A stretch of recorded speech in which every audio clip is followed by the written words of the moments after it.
In this episode, we're going to talk about two things. One of which, what you just saw, Lee Walston. And what the camera probably didn't pick up was, I noticed him coming about a half a track back. And there was nothing I could do. The inevitable was on its way. I tried to hold him off as long as I could. But there was a moment where as I was exiting a corner, he was coming into the corner to my right. His shoulders were over the bars.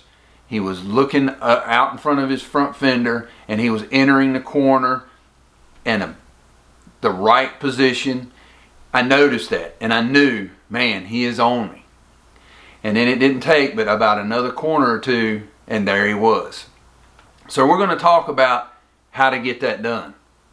And I'm a pretty average rider, but what are the guys like Lee Walston doing that is getting them around the track so much quicker than average guys like me?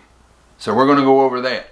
Number two, I picked up a new camera and I had some glitches in the last video.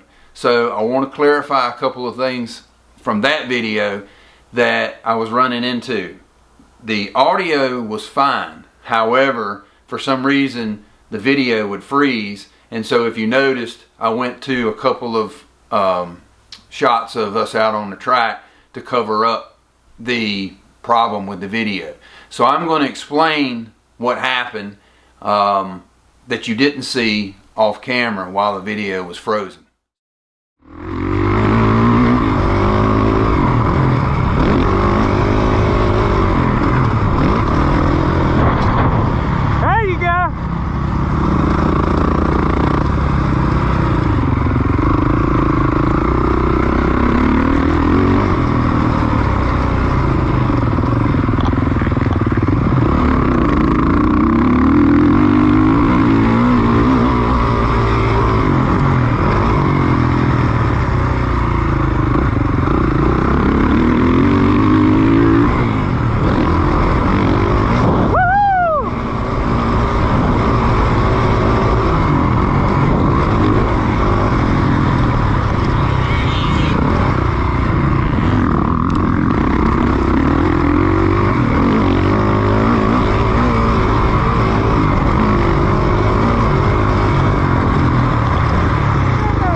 Let's talk about the topics I mentioned earlier. First one is, in my opinion, what is the biggest robber of speed? And there's two things. First, and the most significant, I think, are corners. How you enter the corner, your corner speed, and then how do you exit the corner. And the second is obstacle mitigation, i.e. jumps, wall jumps, rollers, things like that. How you get over a jump quicker.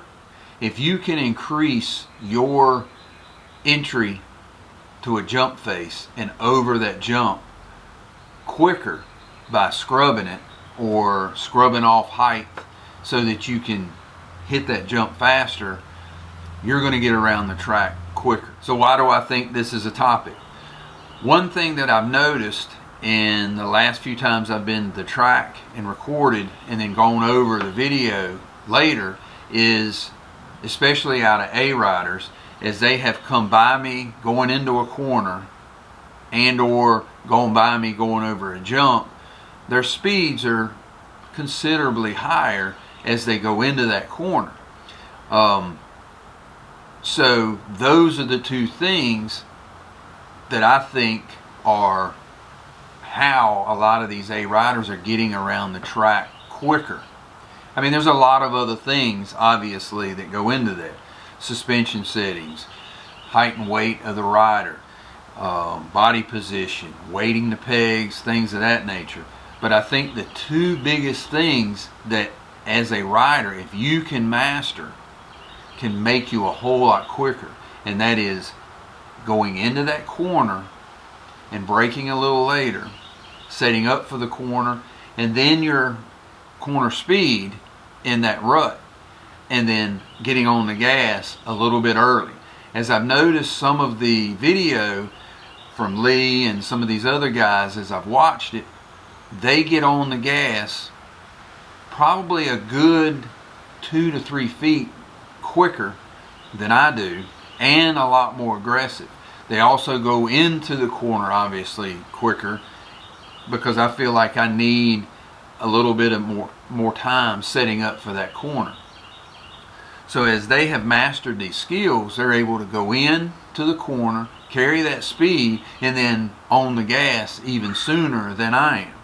Another big thing is, as I'm going towards a jump, I'm noticing a lot of these guys are a good 3, 4, 5 miles an hour faster. They stay lower, and then they're back on the ground and on the gas a lot quicker than I am. Now, if you take all the jumps out of the equation, you got a perfectly flat track, you've got perfectly flat corners with no ruts in them, that speed difference is not going to be as great. When you start adding deep ruts, big jumps, and rollers and things like that, and braking bumps, that's when that A rider or that advanced rider is going to be able to mitigate those issues a lot better than the average person. And again, there are a lot of other factors that go into getting around the track quicker, but it's those two things to me that I've noticed just in reviewing film, me compared to a lot of these A guys, is their corners are spot on, they're perfect, and their jumps, they're scrubbing the jumps a lot better, and they're able to get back on the ground and back on the gas. I think the key for me will be to continue working on my corner entry and carrying a little bit more corner speed and being confident as that bike gets into the rut, and then getting on the gas a little bit harder as I exit the corner. And the second thing that I want to talk to you about is the technical difficulties that we had in the last episode. The one thing that I was unable to show you in the previous video is this needle bearing set that we ended up having to order. For some reason, when I pulled the old flywheel off, this was nowhere to be found. Now, where this ended up, I have no idea.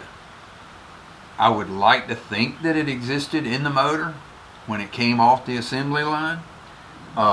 We have not yet pulled the motor out and split the case yet. This very well may be in the center part of the motor, and we'll find out.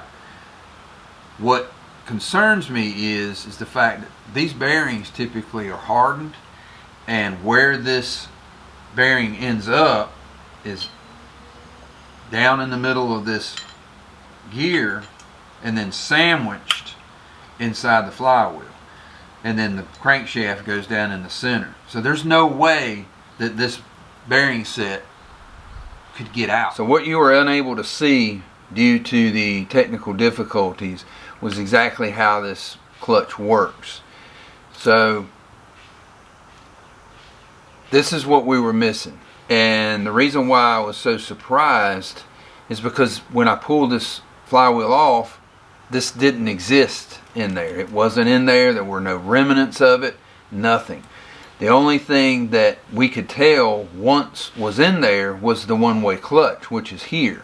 Okay, so how this works is that one-way clutch only allows the gear to turn this way. It won't allow it to turn back that way. It grabs the outside of this gear, and so you even have to kind of go put it in there, turning it to get it to go in there. And then the reason why this was so loose, flopping around, was I think this was galded from tearing all the cams up, and then this needle bearing was not in there, or at least it wasn't when we pulled the flywheel out. Where it went, I have no idea. I can't imagine that this crankshaft chewed this up to that degree where it is no longer visible. Like, there's not even any resemblance or existence of a needle bearing, the steel cage or the bearings. And these needle bearings typically are hardened steel. So the needle bearing set goes inside there. This goes together, and then all of this goes on the shaft, and it'll spin. And so then this will grab the flywheel from the starter, start the motor, and then it lets it go and allows then the flywheel to spin with the gear staying still. We still have to pull the motor, split the case, and see if there's any more metal or existence of that needle bearing set down in the motor. If it was not in there, or it's not in the motor, I don't know where it got off to, if it ever even existed in the motor to begin with. I would hate to think that Kawasaki forgot to put that in there, but we are human and it does happen, so we'll see.